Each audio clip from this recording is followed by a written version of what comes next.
Halo, assalamualaikum warahmatullahi wabarakatuh. Perkenalkan, nama aku Bunga Aziza Saprila, biasa dipanggil Bunga. Di sini aku akan menjelaskan beberapa hal tentang investasi. Sebelumnya, kalian tahu gak sih apa itu investasi? Jadi, investasi adalah kegiatan untuk menempatkan dana dalam periode tertentu dengan harapan bahwa penggunaan dana ini dapat menghasilkan keuntungan dan atau meningkatkan nilai investasi. Itu adalah investasi secara umum. Bagaimana menurut para ahli? Salah satu ahli ialah Bapak Mulyadi menerangkan bahwa investasi adalah kegiatan pengeluaran untuk investor untuk membeli bahan baku serta peralatan produksi dengan tujuan meningkatkan kemampuan untuk menghasilkan barang dan jasa yang tersedia dalam perekonomian.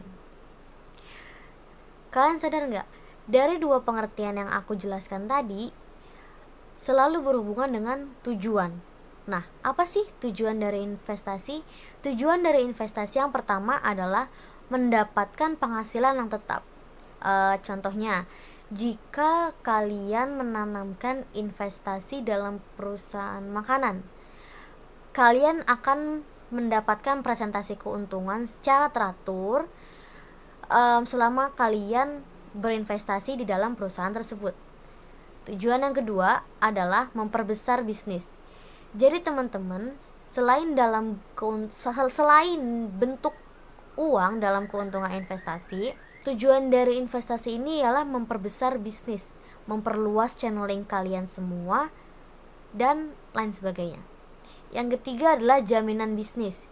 Jika kalian berinvestasi dalam pemasok, akan ada jaminan bahwa bisnis kalian tidak akan kekurangan bahan baku dan terus mendapatkan pasar untuk menjual produk. Tujuan investasi yang keempat adalah mengurangi kompetisi atau persaingan. Contoh, jika kalian ikut berjualan baju di Tanah Abang, di blok berapa itu yang semuanya jualan baju, itu bakal meningkatkan persaingan karena semuanya jualan baju. Nah, untuk mengurangi itu, kita bisa menanamkan investasi saja ke salah satu penjual baju itu. Jadi kita nggak perlu bersaing dengan yang lain, tapi tetap mendapatkan keuntungan. Bentuk-bentuk investasi. Ada dua bentuk investasi. Yang pertama, investasi pada aktiva real, yaitu investasi dalam bentuk yang dapat dilihat secara fisik seperti emas, intan, perak, real estate atau rumah, ruko, logam mulia, dan lain-lain.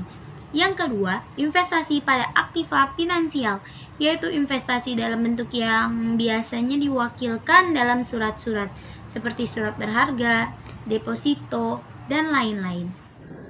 Pertumbuhan investasi di Indonesia itu mengalami pertumbuhan yang sangat baik.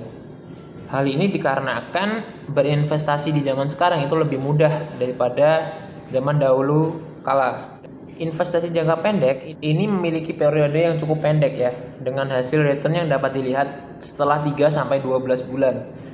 Jenis investasi ini sering disebut dengan istilah investasi sementara atau sekedar untuk mengamankan dana yang dimiliki sambil menunggu munculnya peluang investasi lain, atau bisa dibilang sambil menunggu untuk mendapatkan keuntungan.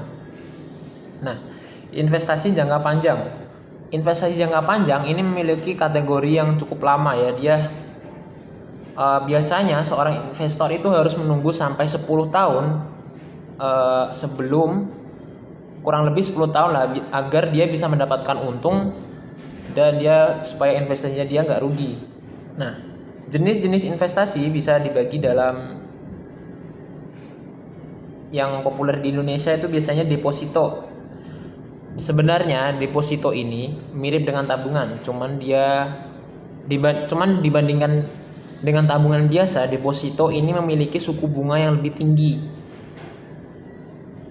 Tapi resikonya deposito ini sangat rendah, makanya dia lebih banyak digunakan oleh para pemula yang ingin berinvestasi. Yang kedua ada emas. Emas itu juga salah satu investasi yang memiliki resiko yang rendah karena dia berbentuk fisik dan dari tahun ke tahun dia itu semakin bertambah nilainya. Nah, dalam investasi emas perlu diperhatikan karena lebih baik berinvestasi yang menggunakan emas batangan, karena emas batangan itu diukur dari berat murni emas tersebut. Lalu yang ketiga ada investasi properti. Properti mempunyai kesamaan yang sama dengan investasi emas. Ini karena kan dia berbentuk benda fisik, nilainya juga bisa dipastikan selalu bertambah setiap tahunnya. Selain itu resikonya juga terbilang rendah. Ada beberapa model investasi properti yang bisa digunakan. Cara yang paling sederhana adalah dengan membeli tanah, membangun properti di atas tanah tersebut, dan menjualnya saat harganya sudah cukup tinggi. Itu biasanya banyak ya di Indonesia digunakan seperti itu. Lalu yang keempat ada saham. Potensial namun sangat berisiko tinggi. Mungkin seperti itu gambaran saham ya. Saham sebenarnya merupakan bukti kepemilikan sebuah perusahaan. Saat Anda membeli saham, pada dasarnya Anda membeli sebagian kepemilikan atas perusahaan yang mengeluarkannya.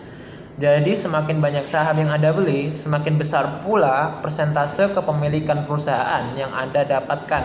Nah, saham ini di Indonesia juga sangat banyak ya, terutama perusahaan-perusahaan yang besar kayak perusahaan semisal kayak Indofood, itu pasti sahamnya banyak banget. Terus yang kelima ada reksadana. Apa itu reksadana? Saya sendiri juga baru tahu ya investasi reksadana. Secara sederhana, reksadana adalah sebuah instrumen investasi di mana dana dari beberapa investor dikumpulkan menjadi satu untuk kemudian diinvestasikan ke instrumen-instrumen investasi yang ada di pasar modal. Reksadana sendiri itu dibagi menjadi 5 jenis, yaitu reksadana pasar uang, reksadana pendapatan tetap, reksadana saham, reksadana campuran, dan reksadana indeks.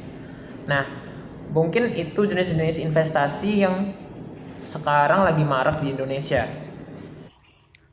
Baik, dari penjelasan teman-teman sebelumnya, mari kita pandang investasi dari sisi pertumbuhan ekonomi suatu negara. Kegiatan investasi dianggap sebagai salah satu faktor penting dan memiliki dua peran sekaligus untuk membawa pengaruh terhadap perekonomian menurut teori Harold Damar. Pertama, investasi memiliki hubungan positif dengan pendapatan negara. Oleh karena itu, semakin mudah proses investasi, maka semakin banyak kegiatan investasi yang dilakukan, semakin tinggi pula pendapatan yang dihasilkan oleh negara. Kedua, investasi dapat memperbesar kapasitas produksi ekonomi dengan cara meningkatkan stok modal.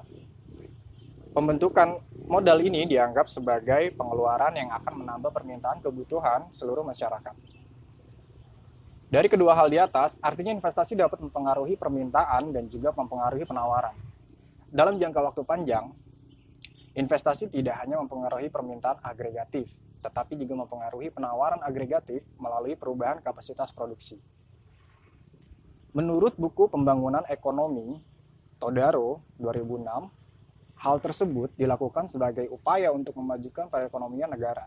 Itulah mengapa dibutuhkan investasi sebagai stok penambahan modal.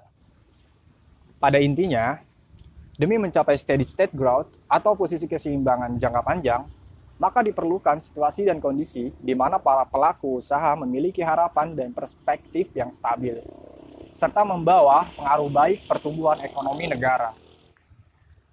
Baik, demikianlah presentasi dari kami, kelompok 4 yang bertema investasi. Kurang lebihnya mohon maaf. Wassalamualaikum warahmatullahi wabarakatuh.